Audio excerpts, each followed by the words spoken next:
Oke, minggu lalu teman saya itu ngobrol, tiba-tiba telepon.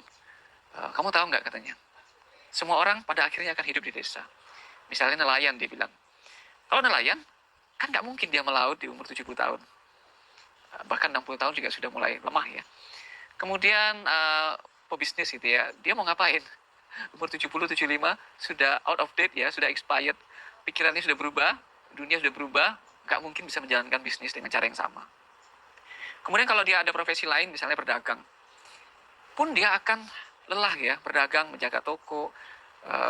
Kalau dia seharian di toko gitu ya, pasti dia stres banget. Udah umur 70, masih kesana sini gitu ya, nyusun barang, terima uang, itu betul-betul mungkin sudah lamban ya, gerakan sudah lamban. Kemudian kalau Anda misalnya pelatih olahraga, Anda nggak bisa lagi melatih. Apapun yang kita lakukan di hari tua, itu sangat berat. Kenapa akhirnya orang tinggal di desa? Karena dengan di desa lah kita bisa bertanam. Bertanam itu bisa sampai 70-80 tahun. Dan itu menyehatkan. Karena bertanam itu gampang ya.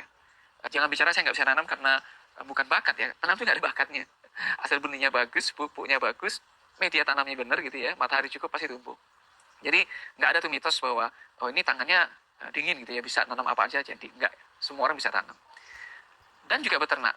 Jadi di umur kita yang tua nanti, kalau kita tidak bisa beternak, bertanam, mau ngapain?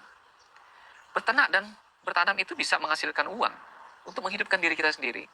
Setidaknya untuk kita makan, kemudian lebihnya kita jual. Kemudian kita juga bisa pelihara ayam, ambil telurnya, kambing, dan itu hal-hal yang sangat sederhana dan yang membuat kita jalan.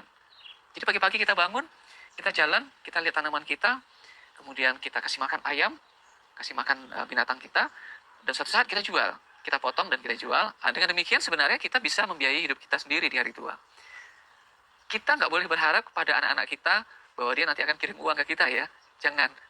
Jangan pikir terlalu jauh. Kita pikirkan yang paling jelek, bahwa mereka punya kesibukan sendiri, punya keluarga yang harus diberi makan, sehingga nggak punya waktu lagi buat kita. Jadi kita harus berpikir yang paling worst, yang paling jelek. Yang paling jelek adalah kita tinggal sendiri atau berdua dengan istri, kemudian kita harus mencari makan sendiri, maka jawaban yang terbaik adalah bertanam dan beternak.